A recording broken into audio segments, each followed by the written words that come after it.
할렐루야. 이른 새벽에 예배당에 나오신 여러분, 그리고 가정에서 새벽 예배를 드리는 여러분, 주님의 이름으로 환영하고 축복합니다. 우리 찬송가 484장 찬양하겠습니다. 484장입니다.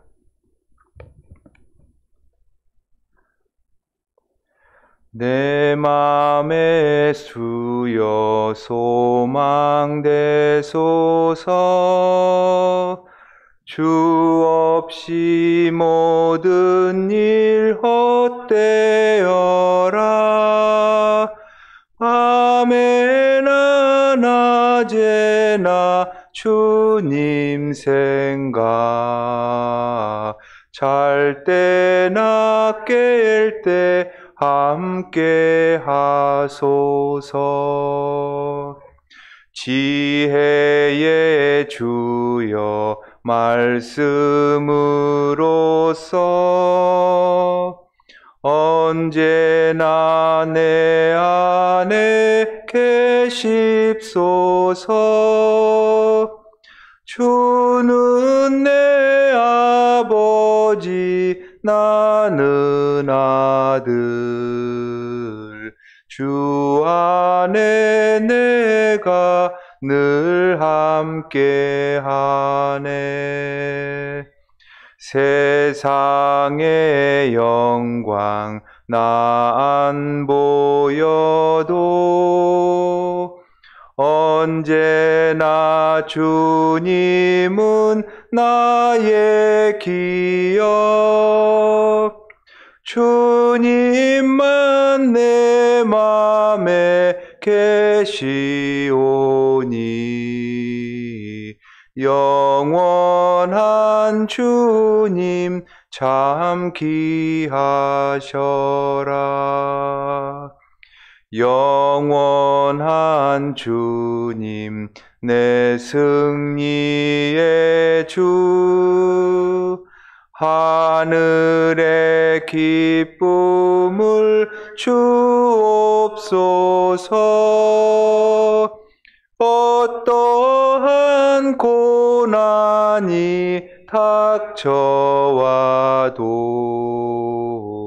만유의 주여 소망되소서.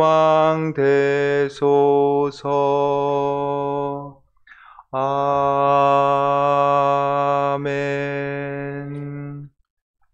사도신경으로 우리의 신앙을 고백하겠습니다. 나는 전능하신 아버지 하나님, 천지의 창조주를 믿습니다. 나는 그의 유일하신 아들, 우리 주 예수 그리스도를 믿습니다. 그는 성령으로 잉태되어 동정녀 마리아에게서 나시고 본디오 빌라도에게 고난을 받아 십자가에 못 박혀 죽으시고 장사된 지 사흘 만에 죽은 자 가운데서 다시 살아나셨으며 하늘에 오르시어 전능하신 아버지 하나님 우편에 앉아 계시다가 거기로부터 살아있는 자와 죽은 자를 심판하러 오십니다. 나는 성령을 믿으며 거룩한 공교회와 성도의 교제와 죄를 용서받는 것과 몸의 부활과 영생을 믿습니다. 아멘. 찬송가 595장 찬양하겠습니다.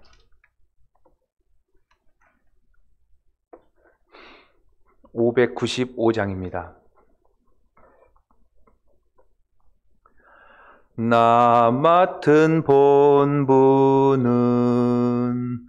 구주를 높이고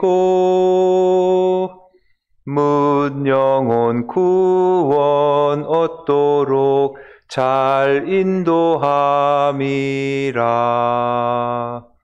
부르심 받들어 내 형제 섬기며 구주의 뜻을 따라서 내 청성 다하리. 주 앞에 모든 일 잘 행케 하시고 이후에 주님 배울 때 상 받게 하소서. 나 항상 깨어서 늘 기도드리며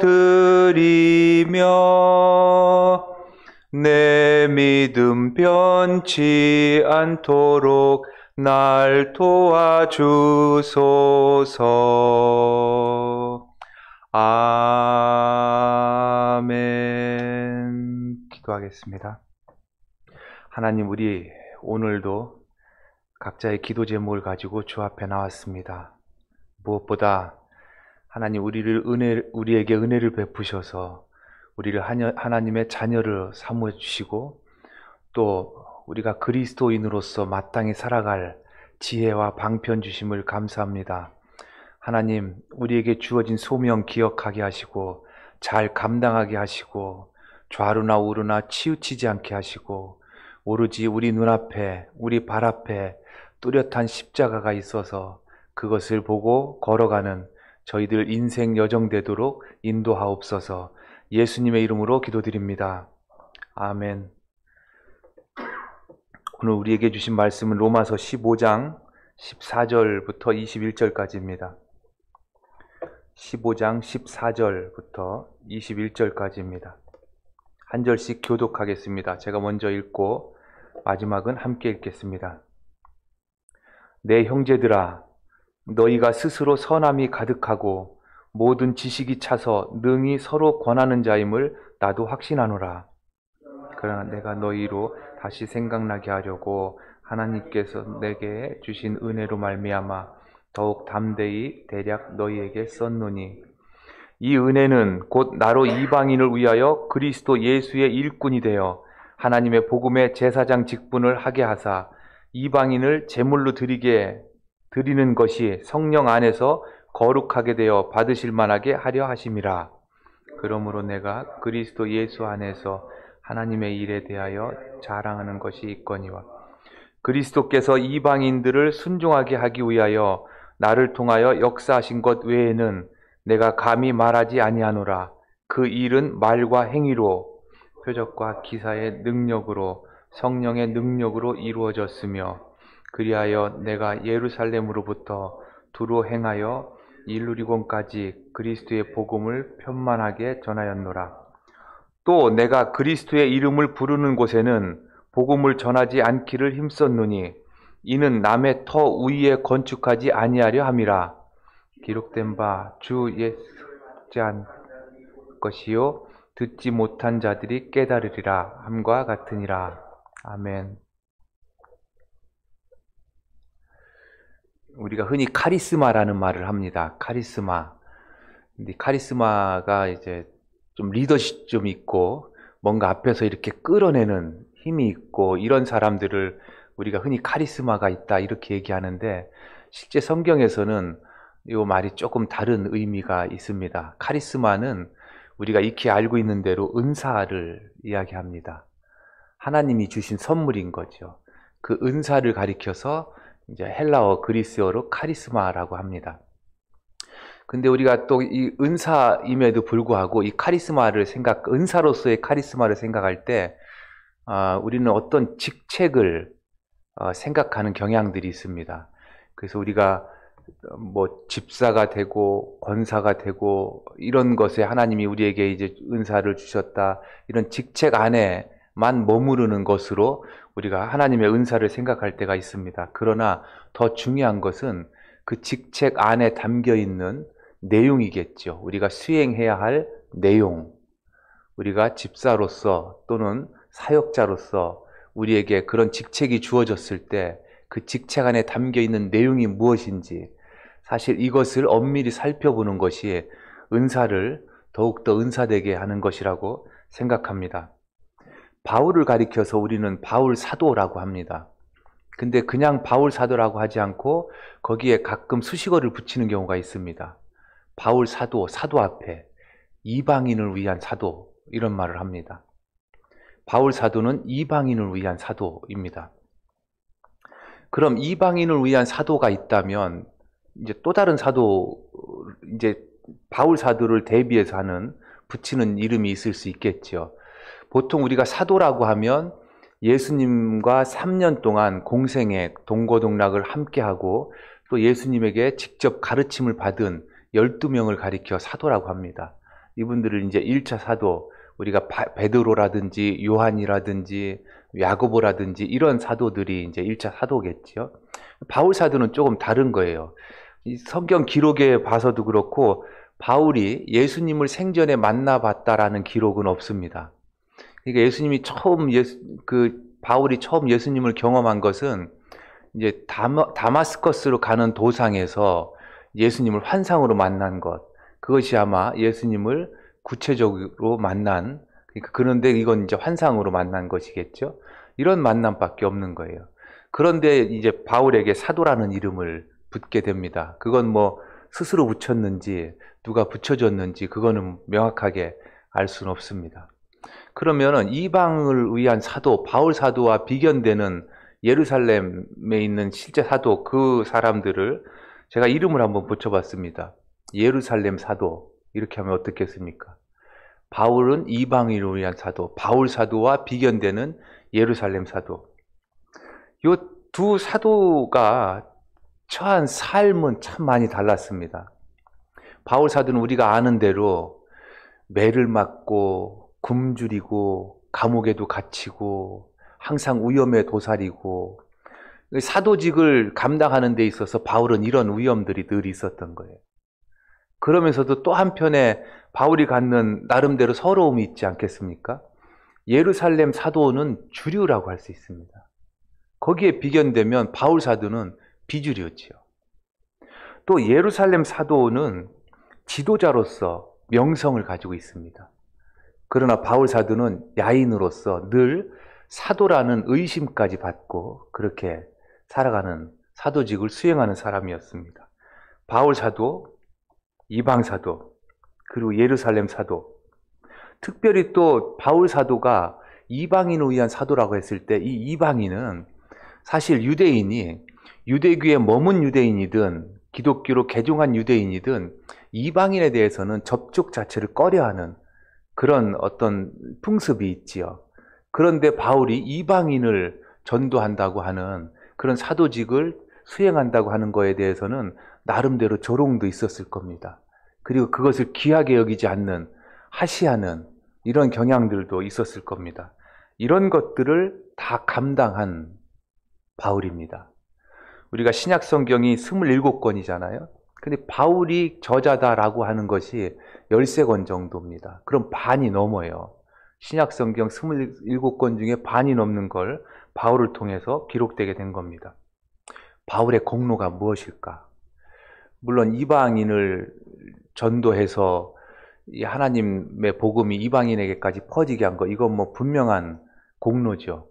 그러나 이 공로의 실제 내용은 복음을 더욱더 복음되게 한 것, 이것이지 않을까.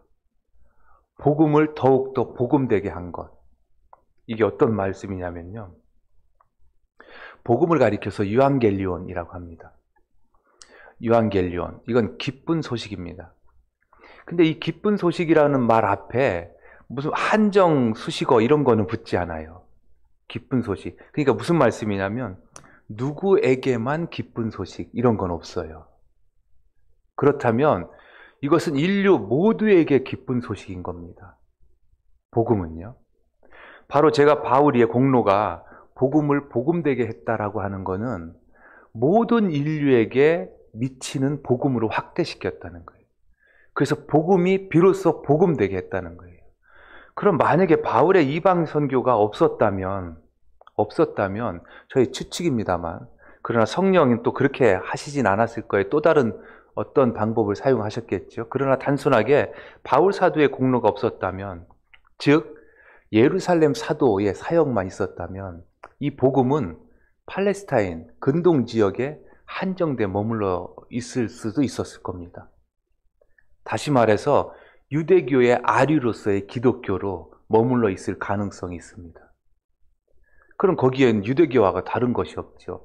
여전히 그 안에 선민 사상을 가지고, 유대교가 유대인으로서 선민 사상을 갖는 거나 기독교가 기독교인으로서 선민 사상을 갖는 거나 그건 뭐 다르지 않지요. 그래서 유대교의 아류로서 기독교로 머물러 있지 않을까. 복음은 특정인에게 해당되는 것이 아니라 모든 사람들에게입니다. 하나님이 창조하신 모든 사람들에게. 그래서 모든 사람들에게 이 복음이 미칠 때 비로소 복음이 복음되는 겁니다. 그런 점에서 바울 사도는 그 모든 조롱, 위험, 그리고 비주류로서 의심받고 이러면서 한 그의 사역은 정말 놀라운 사역이 아닐 수 없습니다. 우리가 복음에 대해서 오해하는 것이 하나, 뭐 몇 가지 있겠지만요. 오해하는 것이 있습니다. 다시 말씀드려서 지금 바울 사도의 복음에 대한 공로, 이것이 우리가 인정은 될 거예요. 그러니까 바울 사도가 복음을 더욱더 복음되게 했다. 복음을 복음으로서 살려냈다.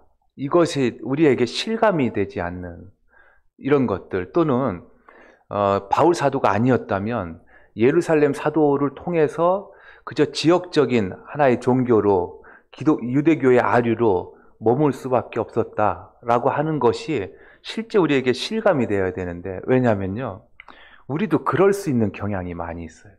예를 들면 우리가 교인으로서, 그리스도인으로서 예루살렘 사도에 머무는 그런 시각이나 인식이나 우리의 뭐 소명의식이나 이런 것들이 그 안에 머무는 그런 경향들을 띌 수 있기 때문에 그렇습니다.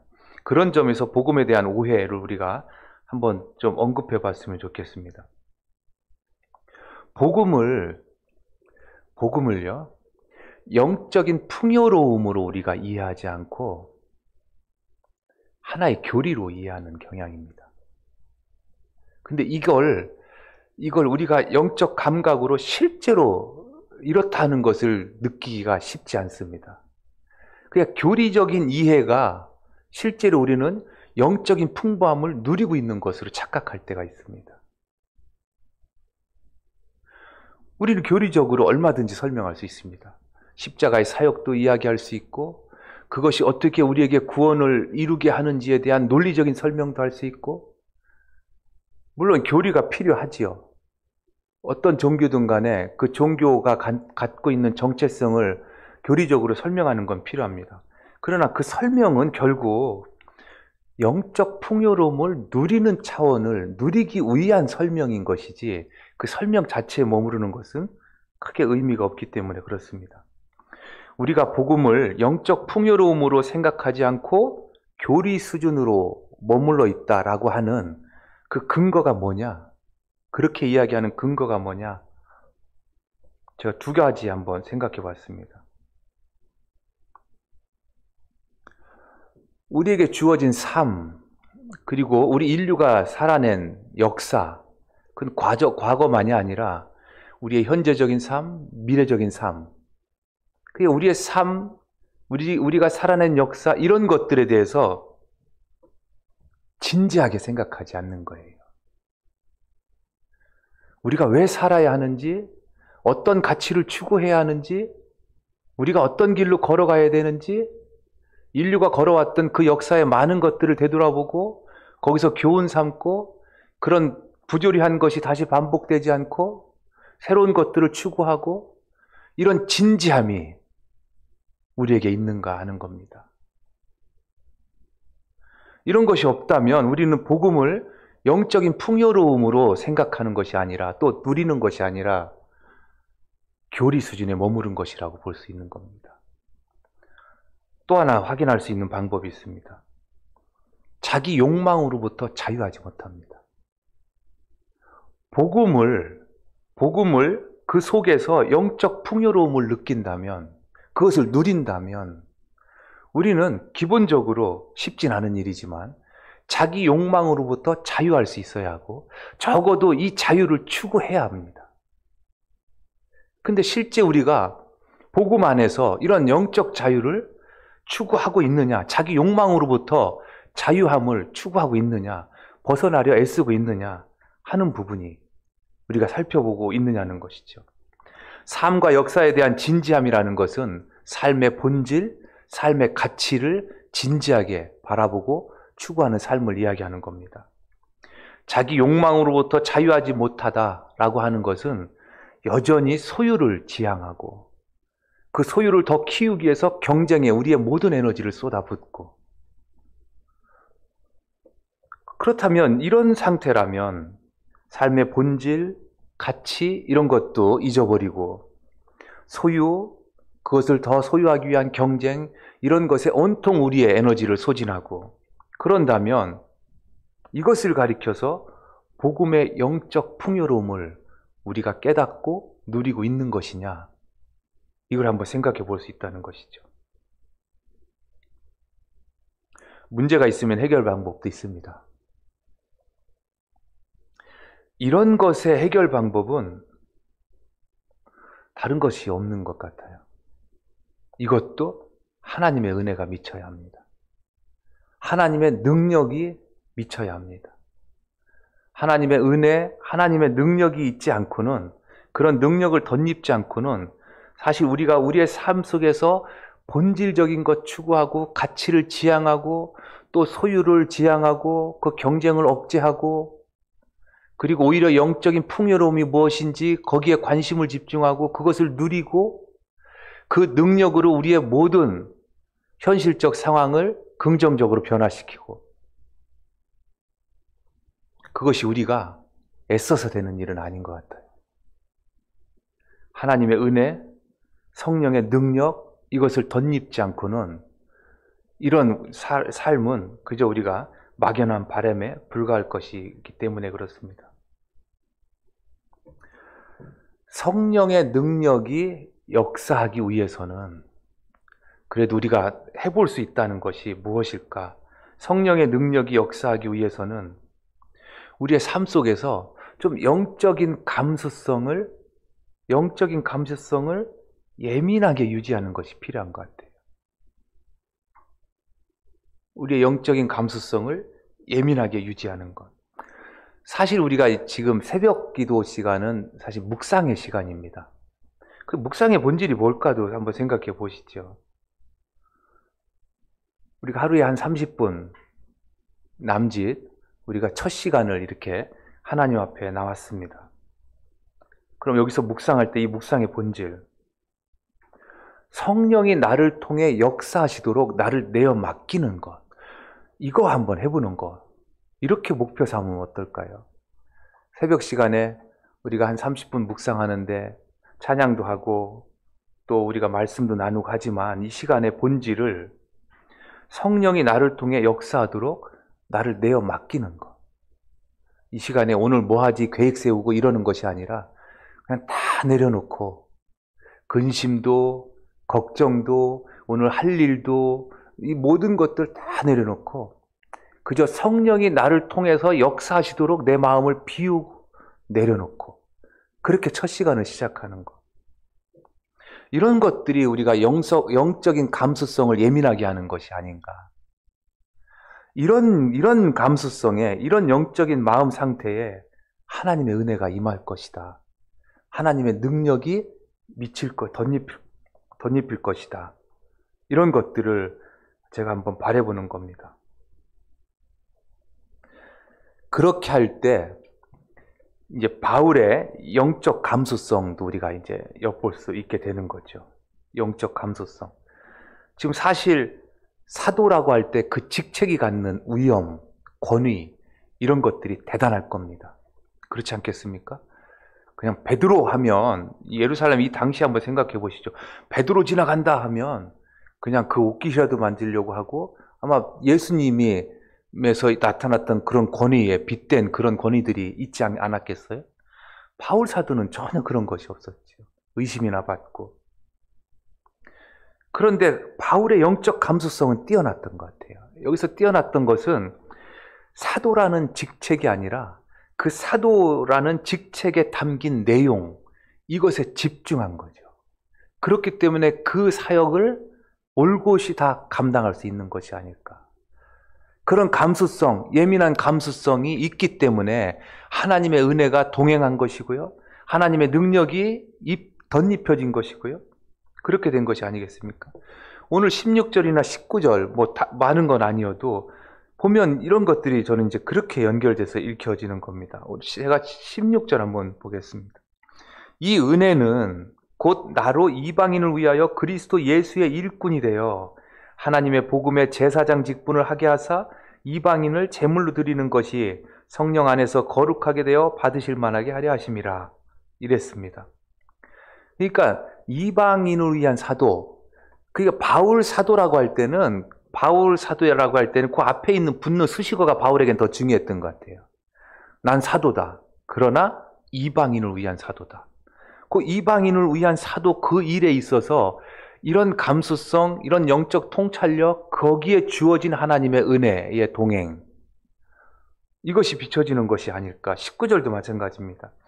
표적과 기사의 능력으로 성령의 능력으로 이루어졌으며 그리하여 내가 예루살렘으로부터 두루 행하여 일루리곤까지 그리스도의 복음을 편만하게 전하였노라. 바울은요, 고백 중에 참 이런 고백이 많아요. 나는 정말 수고했다. 내가 할 수 있는 모든 수고를 다했다. 근데 하나님의 은혜다. 우리 그리스도인들에게도 영적인 감수성, 이것이 중요합니다. 영적인 감수성.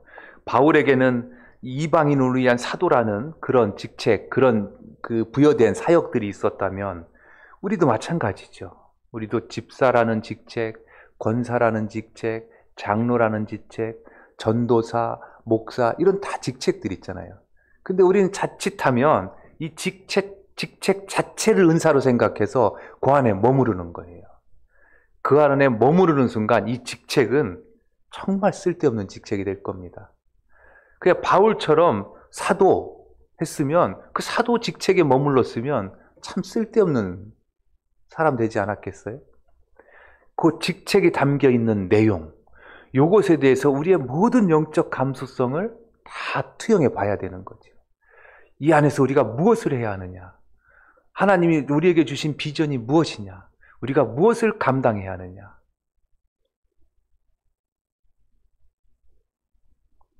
이렇게 직책이 아니라 그 직책에 담긴 내용에 집중할 때 우리는 성령의 능력으로 복음이 더욱더 복음되게 하는 이 일에 동참할 수 있을 것입니다. 복음이 더욱더 복음되게 하는, 복음 살리기죠, 결국은.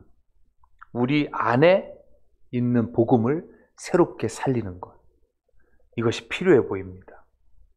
그래야만 복음에 담긴 영적 풍요로움을 마음껏 누릴 수 있기 때문에 그렇습니다. 오늘 우리 하루 2020년 마지막 월요일이네요. 이제 며칠 안 남았습니다. 우리 오늘 하루 우리의 예민한 이 영적 감수성을 예민하게 해서 우리 그 복음에 담긴 그런 영적 풍요로움을 깊이 묵상하고 또 그것을 누리고 집중하는 그런 하루 될 수 있기를 소망합니다. 기도하겠습니다. 하나님 아버지, 복음은 능력이라 했습니다.